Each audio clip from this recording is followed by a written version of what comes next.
There's magic in the first drop of rain, and even more magic in the first time a child feels it.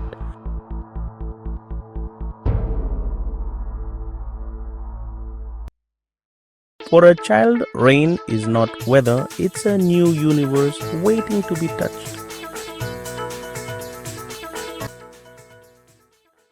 The first touch of rain teaches wonder, and the first laugh in rain teaches joy.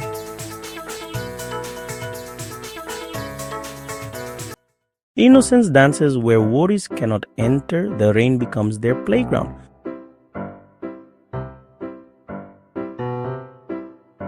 This is not just rain, it's the memory of a lifetime, a gift only nature can give.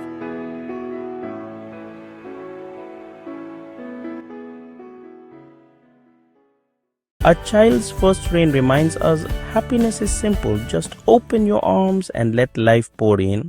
If this rain touched your heart, like, share and subscribe for daily positivity.